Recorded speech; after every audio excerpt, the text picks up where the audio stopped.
driving tune. Hello, how you doing, my buddy? I hope you're doing well. As always, it's another question and answer time video. I haven't done one for a few weeks, apologies. All sorts of stuff going on, but there's always videos, isn't there? But yes, there's a load of questions to try and do, and I'll try and do as many as I can. If you don't know, if you're new to this, I try and answer as many questions as I can in a video, and people send their questions to my Facebook page, which is cha-cha-ching, and in the description box below, and do like the page if you haven't done so already, really appreciate it. And let's get cracking. So the first question I'm going to answer is from Matt O'Connor, and I said about answering this last time in the last Q&A video, but my Supersonic was in the car, which you were asking me about. Let me take off the old girl here. So my eyesight is atrocious, so I need to zoom in. So you got basically you got I'm looking at investing in a good valve amp and heavily leaning towards a Fender Super Sonic, but I'm unsure about the clean headroom of the 22 watts. Also considering a second-hand 60 watt Supersonic. Since you got a 22, do you mind giving your perspective of it? Would your cleans break up in a band jam or small gig situation where you need to be louder? There's a bit more to your question here, I think, isn't it? Oh yeah, where you're louder than the drummer, could you somehow demonstrate how loud the clean channel goes in your video? Like using the camera mic for both your voice and amp, and then slowly dialing up your amp volume. Yes, buddy. Okay, so basically yes, I have the Supersonic already going. Now, what you're hearing and what you just heard at the beginning of the video when I was just farting around, I'm just on the clean channel. I got the treble and bass on 6 each, and the volume is on 2. All right. So this is net pickup. I have no pedals. This is lead into an amp, just the way I like it. Now, if I keep talking, this is over talking voice. I've got to talk quite loudly. All right. This is me talking normally. Hello, how are you today? And how are you that, right? So that's certainly not, I would say, gigging volume, but that's, you know, quite loud for home use, you know.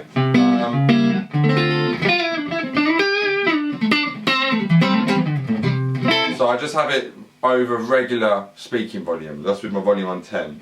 Now, I won't go too loud, because gigging, I put the Supersonic on 4, sometimes 4.5, certainly no more than 5, alright? So this is a very loud amp for 22 watts. So what I'm going to do, I'm going to hit like an open, no, kind of a G power chord going, and I'll turn it up as loud as I can get it in the house, alright? So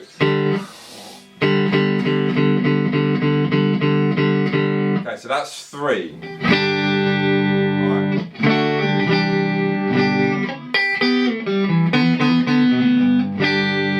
Already that's too loud in here, alright? So this is 4. I'm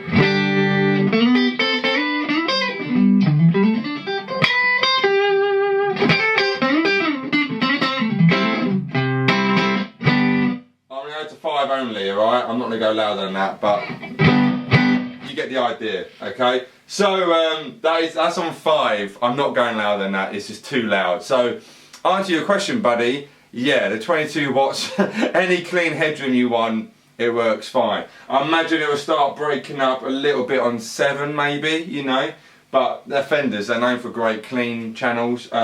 It's got a distortion channel as well, which is, that's just over 2.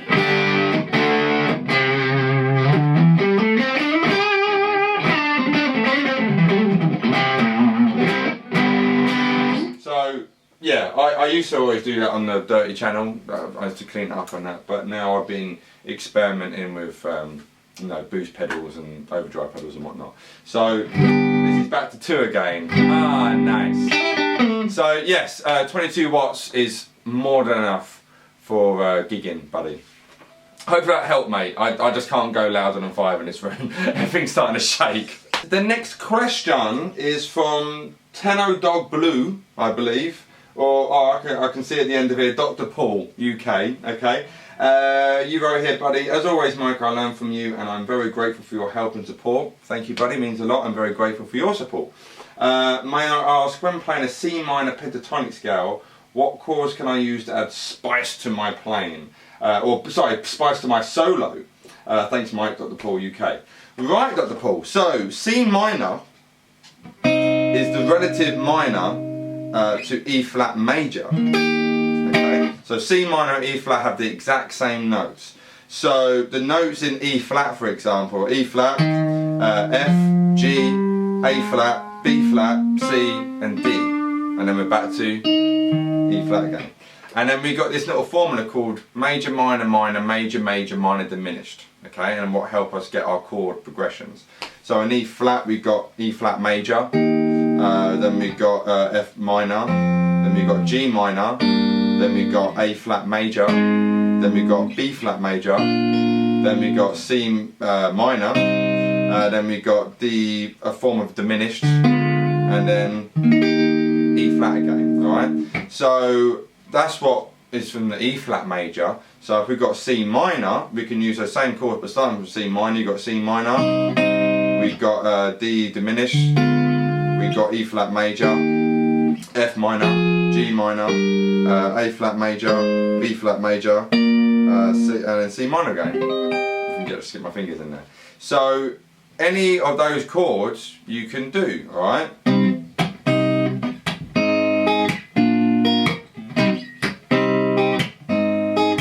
So that's just C minor, A flat major, B flat major, back to C minor again, right?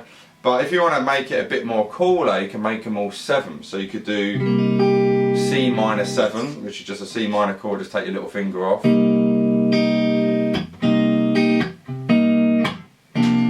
then you could do a chord with inversion, so that's essentially a B flat with a C in the bass, just over all the 3rd fret there. Alright, oh sorry, minor 7 on it.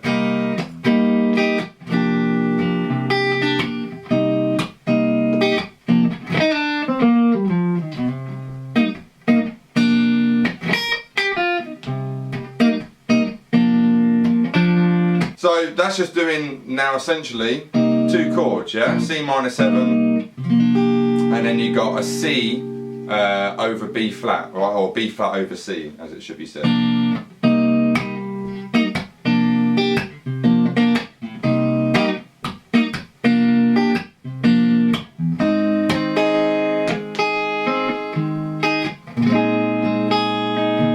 And then I went to an A flat, and then instead of going to B flat, I just kept my A flat, but put B flat in the bass, what gives it a cool movement, but you still got that same A flat going on there. There's A flat, 3rd finger up on the 6th string.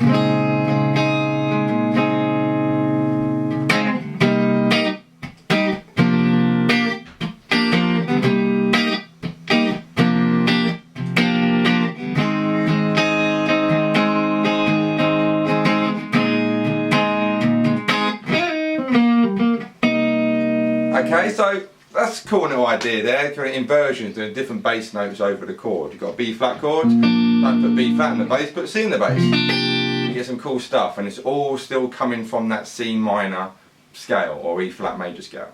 Hopefully that helped, Dr. Paul. Right, next question is from Clip Rock, and you have wrote, buddy. Hi Mike, I've been following your channel for a few months now, thanks man, I really appreciate the support.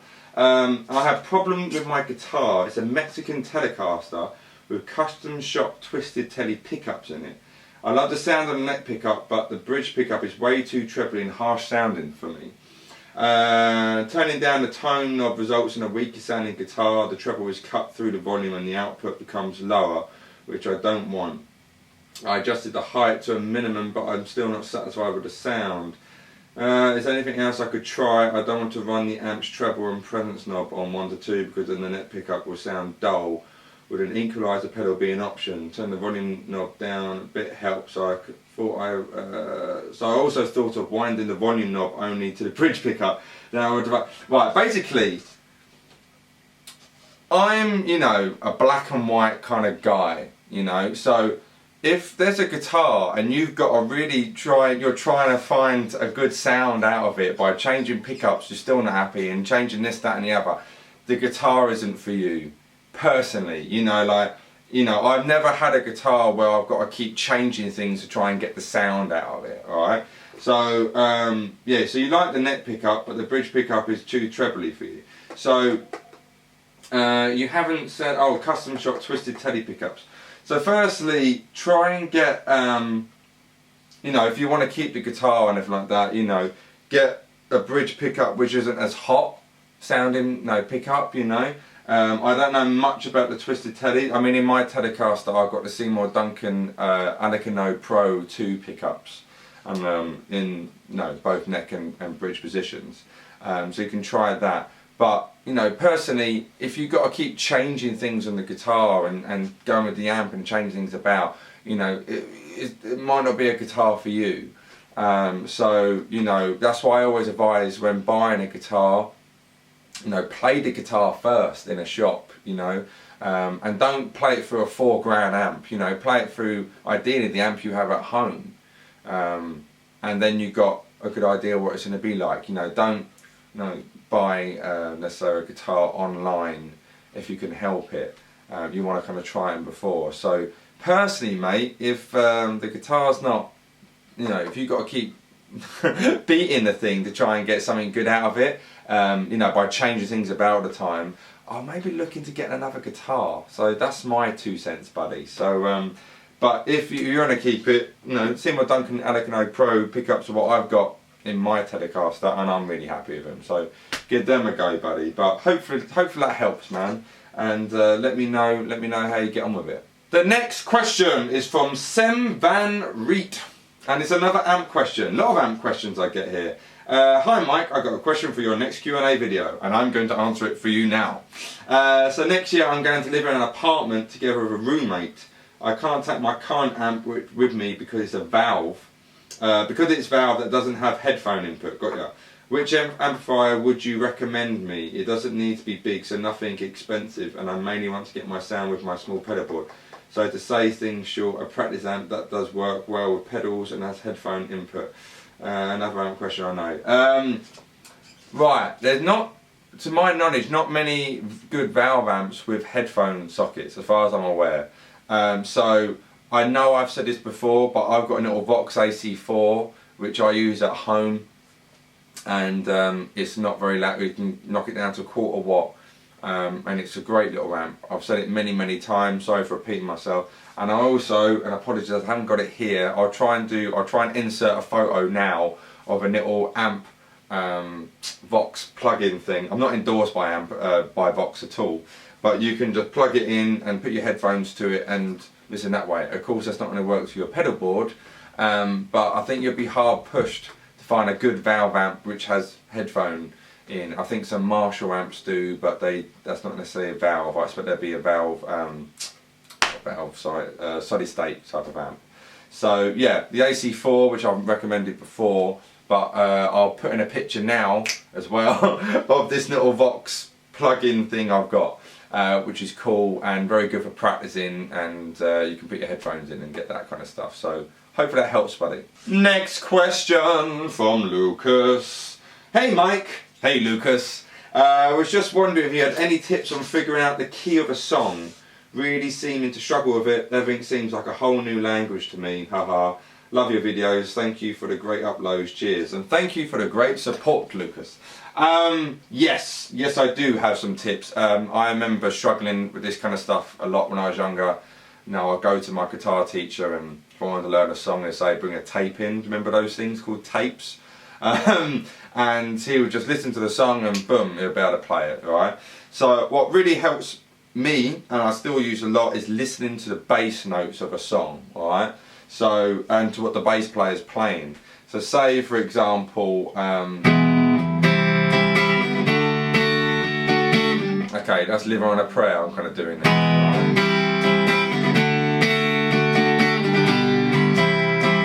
alright? Alright, so there you got...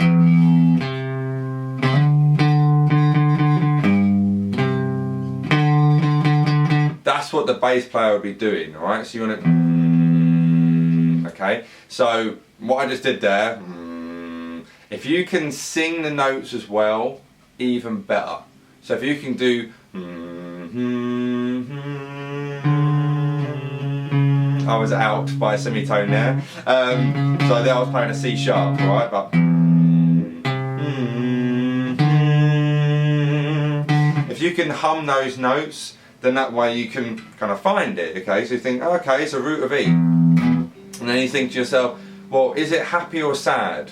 Right? So happy would be this, sad would be this. Right? Major, minor. And then of course, you know, if you're listening to more advanced kind of stuff, you might have, you know, like a dominant 7, and for me that's kind of like a happy but not sure. You know what I mean? Because it's got a major 3rd and a minor 7th in there. But to start with, definitely listen to those bass notes of a song and try and figure them out. And even if it means you're sitting there for 20 minutes trying to figure out one chord, so what? You know, just stick with it, and you'll get it, and your ear will start recognising it. There's a C, you know, you're getting used to singing out a note, you know, and you might think to yourself, oh, I can't sing or something like that, but you know, if you can just get used to, you know, humming a root note for a chord, fantastic, you know, even a C major scale. So, there's an A. So if I got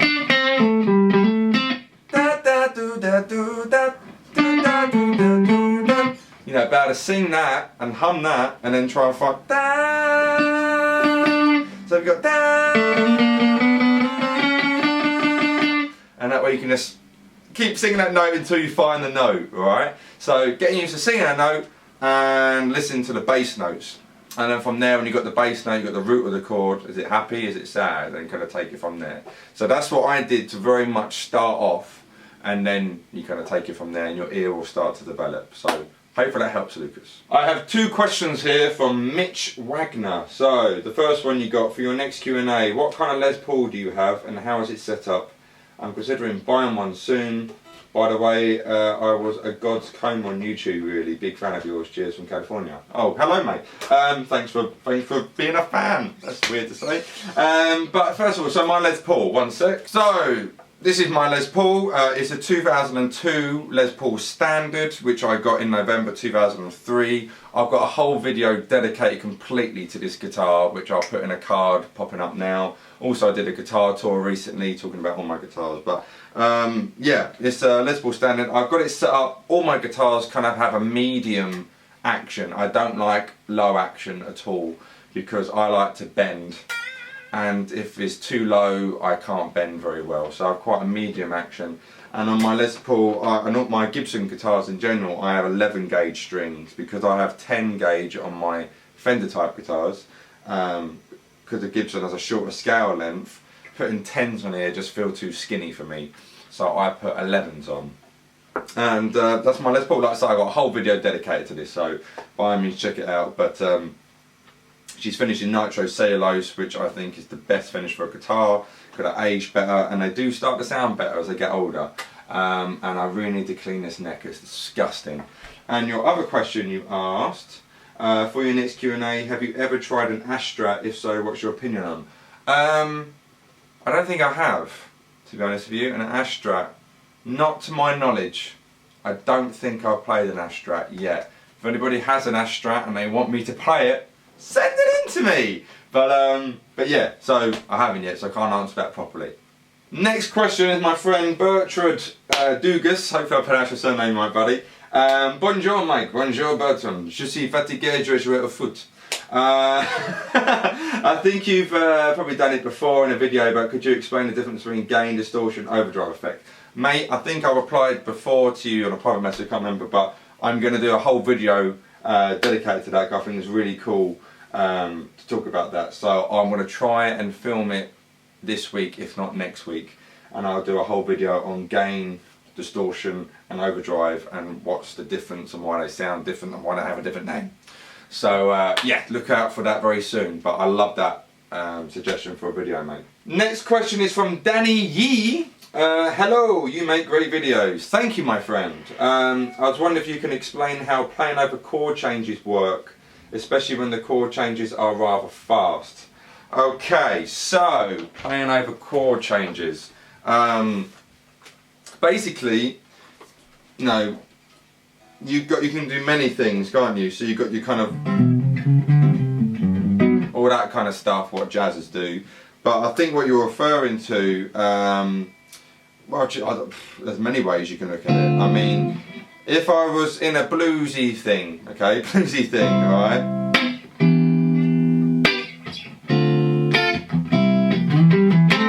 So playing over the chord changes is like, no, thinking of playing, no, so if I'm in C major over a C major chord, I'm thinking C major scale, okay? All the notes from a C major scale. Okay?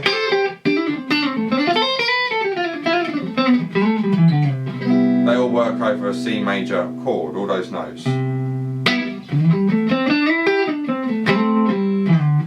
Alright? Now I've moved over to E minor 7 chord, so I'm going to think now E minor.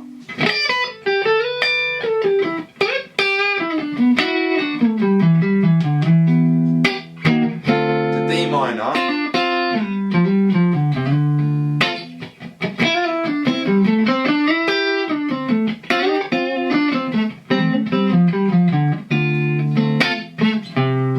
So over each chord, I'm thinking in that term of key, alright?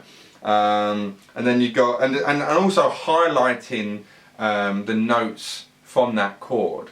So if I've got a D minor 7 chord here, alright? So A, F, G and D are very strong notes to use. So if I try and put that D in your head,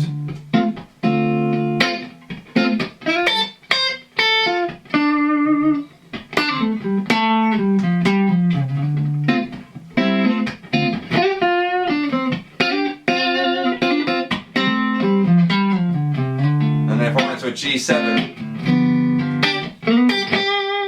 So now I'm highlighting the notes from a G7 chord. So you've got there G, a D, an F and a B. Alright, so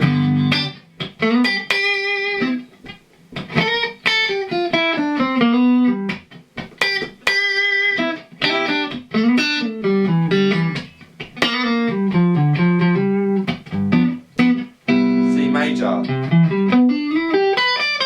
So then I'm thinking C, E, G and B.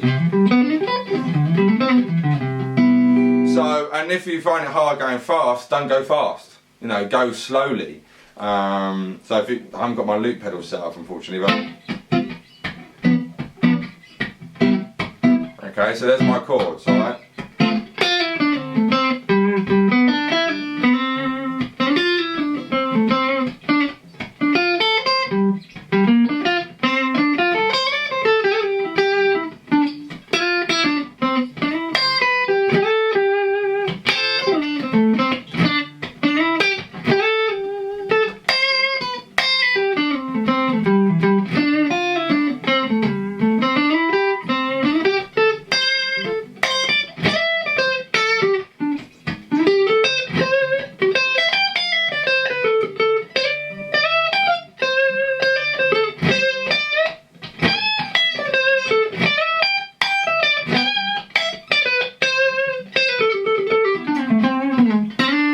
Okay, something like that. So hopefully you can still hear the as I was kind of playing over them, alright? So I'm just thinking of the chords, thinking of the notes in the chords and trying to highlight them so that you can hear it. You know, if I've got A minor to D minor, alright?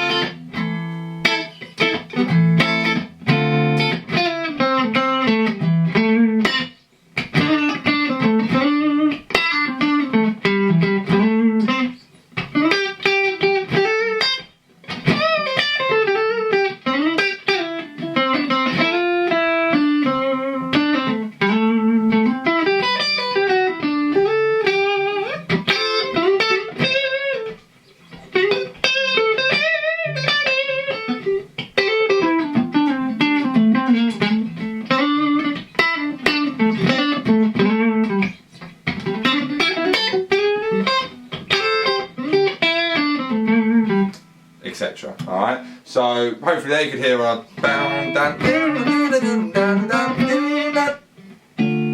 that D minor. So hopefully that helps, mate. Alright, and I'm not using any distortion or reverb to cover any mistakes. Right, next question, and this will be the last one as I've kind of rambled on a lot in this video. So this question is from Tyson Shortridge. Hello mate. You've asked a very long question, right. I'm going to try and shorten it a little bit. So you've asked, I've been playing for about 2 weeks now. Very small amounts of practice a day unfortunately, as work has been chaotic. So far I've only learned some the basic things. I can play an E minor, E major and A major chord. Very, very basic. A friend of mine is an extremely talented guitarist. Took time to show me an E minor and have me practice strumming the chord, letting go of it and then strumming it again. Cool, cool, cool.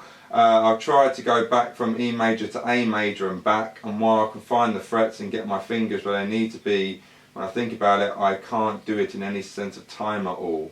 When I try to do it in time, it ends up sounding bad. Is there any beginner's technique and learn how to move up and down the fretboard and find chords without having to stop and look? Like I said, I can find the strings and frets that my fingers need to hit, but when I try and play without going extremely slow, okay, I get the idea. Right mate, all you got to do is time, okay? Is time and patience and trying to play. So if you said, how long, you've been playing for like 2 weeks, okay? Of course you're going to find it a little bit tricky, alright? So you say you got an E major, you got an A major. What actually I get people doing is A minor to E, because you don't have to move your fingers, alright? So you've got an A minor chord, and you've got an E chord, alright?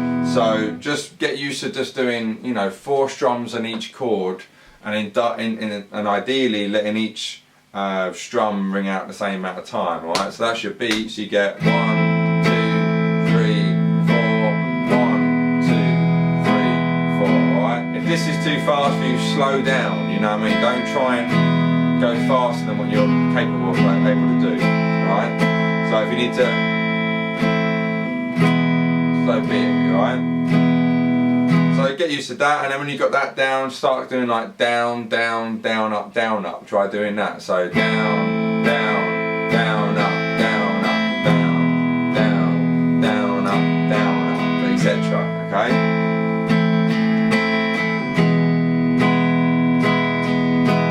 And that way you're getting your hands talking to each other. When you feel you got that down, stick a C in the middle of that. So you got two downstrokes on A minor and C, and 4 downstrokes on E. So 1, 2, 1, 2, 1, 2, 3, 4, and then same process. Do a down, down, down, up, down. It's just taking your time. Okay. If you're only playing 2 weeks, like guitars, it's a damn hard instrument. All right. So it's just taking your time with it, and you'll start to see the progress. And it's the classic thing as well. It's the more you put in, the more you're going to get out of it. You know, you could be playing 20 years. You've been playing guitar for 1 day a week. You're not going to be that great still after 20 years. You know, but if you try and play as much as you can, any free time you get. If you're watching TV on a Sunday and just sitting there, think, well, I could do something a bit more productive, and sit there watching TV, playing the guitar. You know, getting used to this in your hand. So yeah, hopefully that helps, mate. Right, I know I said that would be the last question, but I'm going to do one more. Ozzy, hello buddy, my buddy Ozzy, how you doing? My question, Mike, as I sit here at work on a Saturday, is what guitar would you have next if money was no object? Oh, if money was no object. Well, if money was no object, I would get a 1960, early 60s, 1962 Fender Strat, Rosewood Sunburst. If money was no object, that. Bang. I know a lot of people will say a 59 Les Paul. Yeah, I'd like one, but I like my Strat. So if money is no object, a 62 Strat. If money is an object, there's a couple of guitars I want. I mean, I feel I've got a good collection now. You know, Tele, Strat, Les Paul, 335 type guitar. You know, I would like a P90 type guitar. Be it a Les Paul Junior or like an SG with just a back pickup single P90. I do want one of those, and I wouldn't mind, there's a guy called Simon Law, he does SVL Strats, he does Strats for Matt Schofield as well, as many Robin Ford plays them. and I certainly would like one of his Strats made. It's all kind of handmade by him. A buddy of mine's got it, and hopefully I'll get to try one out soon, try his out soon, or something like that, get a good feel of them. But yeah, so if money is an object, a P90 Les Paul Jr. or SG type guitar, and one of these SVL Strats I want. But if money was no object, yeah, a 1962 Fender Strat would do me nicely. Cool guys, so hopefully for the rest of you, you found something informative out of that, and hopefully enjoyed the video. As always, if you have any questions, submit them to my Facebook page, or if you really want to, do them in the comment section below. I do get to see them, but Facebook's just easier because it's all there. And if you haven't done so already, like my page as well, really appreciate it. But yeah, thanks all for the love and support guys, really appreciate it, and I will see you on Friday, because I do a new video every Wednesday and Friday. Take care, Mike Bradley signing out.